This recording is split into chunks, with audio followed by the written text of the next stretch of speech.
Frédéric, Julien, salut, comment allez-vous? Salut Charles-Olivier. Ouais, ça va? Et Salut. toi? Bah, nickel, nickel, nickel. Bon, on fait une nouveauté aujourd'hui, hein, on fait une tribune A3. Voilà, donc avec Compta Online, on innove, hein, de toute façon, c'est dans l'ADN, non, Fred? C'est un petit peu l'idée, hein. Nous, on est toujours sur des choses qu'on essaie de tenter, des nouveaux formats, des nouvelles idées. Donc, quand tu m'as proposé, et je te remercie de nous inviter pour cette tribune, hein, parce que j'ai vu toute la série sur tes réseaux et principalement les réseaux sociaux. Très sympa, avec beaucoup de personnes qu'on connaît et qu'on adore. Et là, quand tu m'as proposé, je me suis dit, bah, pourquoi pas, puis on va le faire avec Julien, parce que Julien, on est en binôme sur Compte Online maintenant, et donc c'était une bonne idée. Donc, à trois.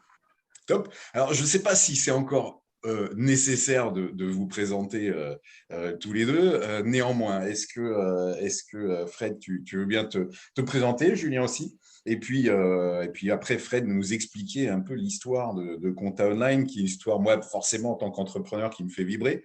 Voilà, on est entrepreneurs tous les deux et c'est quand même plus qu'une belle aventure. Alors, moi, je me présente, Frédéric Rossi, je suis le fondateur du site Compte Online. Alors, je ne suis pas du tout expert comptable parce que tout le monde me confond avec un expert comptable qui a un cabinet. Et d'ailleurs, des fois, on me demande comment je fais pour gérer mon cabinet en plus du site. Donc, je ne suis pas du tout expert comptable, je suis entrepreneur, hein, comme Charles-Olivier. Et j'ai créé Compte Online en 2003 après avoir travaillé au Conseil supérieur de l'ordre des experts comptables. À l'époque, j'ai fait un forum de discussion pour que les gens puissent échanger sur Internet parce que les réseaux sociaux n'existaient pas encore. Voilà. Donc, ça, c'est en 2003. Le site a bien progressé et Julien nous a rejoint il y a quelques années.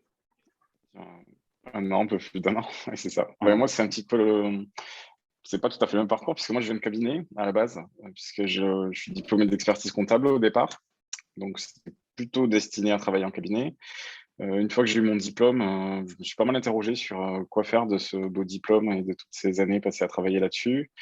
Et à ce moment-là, j'ai eu une belle rencontre qui a fait que je suis parti de cabinet pour aller rejoindre un éditeur juridique, pour me mettre à LexisNexis, voilà, pour me mettre à rédiger des contenus pour les experts comptables. L'idée, c'était ça, contenus qui parlent vraiment à cette profession. Donc, j'ai fait ça pendant 6 ans. Et après, il y a eu une autre belle rencontre, qui est celle de Fred, qui a eu lieu un petit peu plus tôt. On se connaissait déjà depuis des années. Et là, il y a à peu près un an et demi, ça s'est concrétisé, c'est-à-dire qu'on a discuté et ça correspondait des deux côtés. Et donc, je suis arrivé chez Compte Online il y a à peu près un an et demi. Top. Voilà, Donc, en fait, tu apportes, du coup, tu es directeur éditorial, hein, si je ne dis pas de c'est bêtises. ça, c'est le titre. Euh, Ouais, c'est ça. alors ça, enfin, moi, je trouve ça hyper intéressant parce que avec ton parcours et de diplômé, et on sait combien c'est compliqué et ça demande de sacrifices d'aller chercher ce diplôme du DEC. Et du coup, toutes ces 6 années, hein, c'est ça, de rédactionnel, technique, Ouais. ça apporte une matière encore plus épaisse au contenu que Compta Online peut apporter. Donc c'est une belle Ouais, c'est étape l'idée. aussi pour Compta Online, non, Frédéric? Alors, en fait, c'était un petit peu l'idée, hein. On a un site qui était quand même pas mal visité et qui est connu depuis des années, hein, parce qu'on le visite depuis plus de 18 ans maintenant. Et l'idée, c'était un petit peu de monter le niveau, de faire rentrer en compétences, d'avoir des personnes qui connaissent encore mieux la profession, qui puissent nous accompagner. Donc, Julien, ayant travaillé depuis 6 ans chez Lexis, connaît très très bien son métier. Donc l'idée, c'était de le faire venir dans la société, parce que Julien est un copain à la base, hein. On est très copains, on travaille ensemble et c'est encore mieux. Mais l'idée, c'était qu'il nous rejoigne, qu'il nous accompagne, qu'il nous guide sur de nouveaux formats. Et ça s'est réellement passé comme ça, parce que là, depuis un an et demi, comme je l'avais dit quand il est rentré, on va faire un cahier des charges pour avoir une idée de ce que tu vas faire dans le compte online, mais tu verras rapidement, tu vas faire tout l'inverse. Et là, je pense qu'actuellement, on fait mais tout l'inverse de ce qu'on avait à peu près discuté Ouais, au, ouais. au démarrage. C'est ça Voilà. qui m'a plu aussi. Enfin, c'est ça qui me plaisait aussi dans le projet, c'était de ne pas savoir précisément où j'allais. Enfin, c'est ça qui est intéressant. Top. Certains aiment bien avoir le confort d'avoir un rôle bien défini et d'autres aiment bien partir à l'aventure. Alors, Mm. Frédéric, à propos d'aventure, justement, tu as donné quelques indices tout à l'heure en te présentant sur la naissance de Compta Online, mais est-ce que tu peux nous en dire un petit peu plus sur les étapes clés? Alors, en fait, moi, quand j'ai quitté le Conseil supérieur de l'ordre des experts comptables, j'ai créé un forum de discussion en 2003 pour que les gens puissent échanger, principalement les étudiants puissent échanger avec des professionnels et inversement. À l'époque, il n'y avait pas de réseaux sociaux, donc c'était le format qui existait. Il y avait des forums, c'était génial, on pouvait enfin échanger sur Internet. Pour le forum a pris tranquillement. Ce n'était pas une volonté de ma part d'en faire un site commercial ou d'en faire quoi que ce soit, c'était juste pour rendre service sur Internet. Une communauté s'est formée, les réseaux sociaux sont arrivés en 2006-2008, donc on a aussi été présents sur les réseaux sociaux. Et puis, au fil du temps, le site prenait de l'ampleur, me prenait de plus en plus de temps sur mon temps perso, parce que moi, j'avais un vrai job à côté aussi. Moi, à la base, je suis développeur. Hein. Je dis entrepreneur, mais je suis développeur. Je fais des sites Internet et je gère des projets Internet pour des sociétés. Et en 2012-2013, j'ai commencé à me poser la question de me dire qu'est-ce que je vais faire de ce site, parce que j'avais des demandes de partenariat, ce qui impliquait, comme tu le sais, sur le biais de créer une société. Et pour moi, à l'époque, je ne savais pas ce que c'était créer une société. Je ne savais pas faire une facture, je ne savais pas ce que c'était la TVA. Enfin, c'était vraiment l'entrepreneur qui démarrait. Du coup, en créant une société, j'ai dû me plonger dans le projet. On a commencé à embaucher Sandra, qui nous a rejoint 7-8 ans maintenant. Et petit à petit, on a formé une équipe en gommant un petit peu la partie forum et en mettant plus en avant la partie contenu, du contenu qu'on crée nous et qu'on gère nous à destination de notre public. Un site 100% gratuit, accessible sur tout support, mobile, Internet, réseaux sociaux. On a aussi une grosse newsletter avec un public d'experts comptables, enfin de professionnels du chiffre en cabinet, en entreprise et d'étudiants. Et on leur fournit des contenus gratuits selon ce qu'ils recherchent sur Internet ou ce qu'ils recherchent sur notre site. Le business est en fait assez simple. Et on se finance grâce à la publicité des partenaires, un petit peu comme au congrès. Parce qu'on a un public très ciblé et on a des partenaires de la profession qui veulent communiquer chez nous parce que notre public est très, très ciblé. Top.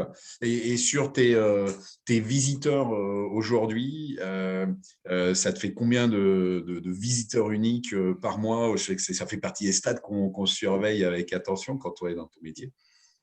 Alors, je n'ai pas les nombres de visiteurs uniques parce qu'en fait, vu qu'on a un site B2B, on a des mois qui sont plus importants que d'autres. Il y a la période fiscale, il y a la période de début d'année qui est très chargée, il y a la période de congrès qui est aussi très chargée, mais sur une année, on est à 16 millions de visiteurs par an, ce qui est déjà un très gros site.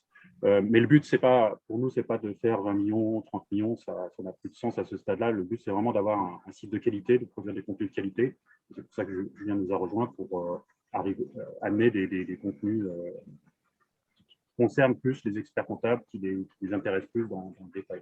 C'est l'idée. L'idée, c'est de monter en qualité plutôt que de monter en puissance, parce que le volume, on l'a déjà, et on n'a pas vraiment de concurrents sur notre secteur d'activité avec ce volume-là.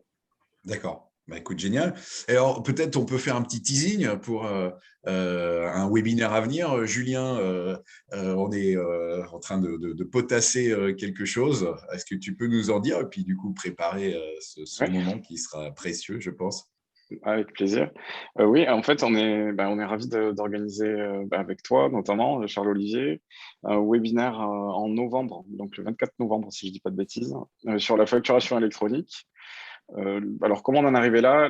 En 2 minutes, on avait fait une première webconf sur la facturation électronique au mois de juin, qui visait à l'époque à détailler le rapport qui avait été publié par la DGFiP.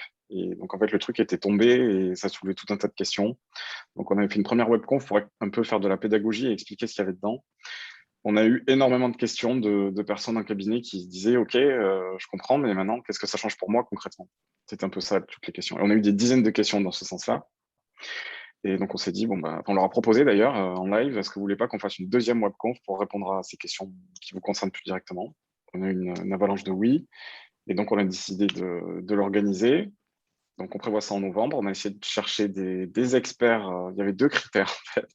Des experts, des personnes qui ont des vraies compétences et des personnes avec qui on s'entend super bien. C'est un peu ça, les 2 critères. Enfin, je me répète si je dis une bêtise. Et voilà. Et donc, My Company Files réunit les 2 conditions. Donc, c'est pour ça qu'on est ravis de le faire avec vous. Il y aura aussi Florent de Dex qui sera présent là. Et bien sûr, Jean Saffort, donc vice-président du Conseil Sup.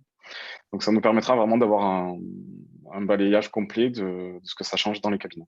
Génial. Écoute, voilà. En tout cas, je suis honoré déjà effectivement par l'invitation. Je me réjouis par avance parce qu'en plus, on va effectivement faire ça avec des gens qui sont hyper sympas et compétents. la personne de Jean, de Florent et puis de toi en tant qu'animateur de tout ça. Et c'est vrai que ça va être un moment, je pense, hyper intéressant et on va pouvoir se challenger aussi mutuellement. Voilà, donc c'est vraiment hyper intéressant et merci pour l'organisation et ça fait particulièrement du contenu pour moi riche que vous apportez. Voilà, donc ça, c'est génial. On aurait aussi. Juste une précision, c'est une webconférence interactive, elle va être sur YouTube, il y a un chat à disposition. Et c'est ça qui est très important, c'est que pendant la webconférence, on a des questions, on interagit avec notre communauté qui est présente sur le live YouTube. Et Julien interagit en direct avec les questions qui sont posées. Donc, c'est un peu sans filet. On y va avec… On reçoit des questions, alors on ne les prend pas toutes, mais la majorité sont super intéressantes, donc on arrive à les traiter et les prendre en compte. Bon, en tout cas, ce qui est aussi très plaisant, c'est qu'avec Florent et Jean, on aura des co-animateurs, des participants qui maîtrisent ces sujets, alors avec des angles différents. Je trouve ça, c'est génial. Bah, écoutez, en tout cas, merci à tous les deux. Une dernière petite question au piège. Est-ce que vous auriez une anecdote à raconter sur ces années de compta online, d'un truc qui vous aurait fait sourire, un étudiant ou un expert qui vous aurait fait une remarque sur telle ou telle actualité? Alors moi j'en ai plein, ça fait 18 ans. Le truc qui me fait toujours délirer, c'est quand je croise des personnes qui demandent de faire un selfie. Moi, je suis quelqu'un de très simple. Et, je fais un selfie, je me demande pas trop à quoi ça peut leur servir. Non, mais l'idée générale, le projet, en fait, il est passionnant parce que j'ai créé un site pour rendre service. Et maintenant, c'est devenu une activité qui fait vivre plusieurs personnes, qui rend service on le sent, à une partie de la profession. Donc, c'est assez génial. J'ai toujours l'impression de me dire, mais c'est bizarre qu'on en soit là. Je le dis tout le temps à Julien, c'est magique. C'est magique ce projet parce qu'on n'a rien cherché et en fait, on est là et on continue. On continue à s'amuser parce qu'on s'amuse quand même beaucoup en travaillant sérieusement, mais on prend beaucoup de plaisir à ce qu'on fait et je ressens un petit peu cette énergie quand je discute avec les équipes, Charles-Olivier, quand je participe à vos conférences, il y a cette énergie de l'entrepreneuriat où tu as quand même des salariés, mais ils ont une fibre entrepreneuriale où ils s'éclatent, où ils sont bien ensemble et il y a cette énergie qu'on ne trouve pas dans toutes les boîtes. Et je la trouve dans la tienne et je la trouve chez nous aussi. C'est notre gros point commun. Ouais, il y a de l'ADN commun. Après, mais du coup, merci pour ce partage parce que je trouve que c'est une belle conclusion de se dire, bah, tiens, tu as voulu te mettre au service. Alors ça, moi, ça me parle énormément. Pour moi, le chef d'entreprise, il se met au service de ses équipes et bien sûr de ses clients. Et là, alors, tu l'as poussé à l'extrême, c'est-à-dire que tu as vraiment créé à la base sans objectif de créer une activité en fait entre guillemets rentable et à vocation d'être une entreprise, donc d'assurer une pérennité en faisant du business, quoi. Donc bravo, c'est hyper encourageant, je trouve. Et puis bah voilà, ça peut donner des idées aux uns et aux autres, de dire bah déjà je rends service. Et puis bah tiens, si en plus ça pouvait un jour déboucher sur quelque chose de plus. Et souvent les gens tordent les choses en mode je vais faire du business, donc qu'est-ce que je peux bien trouver. Voilà. Donc merci en tout cas pour ce partage, ça fait beaucoup de bien. Merci beaucoup. À plus. Merci beaucoup, Charles-Olivier. À bientôt. Salut, très bientôt.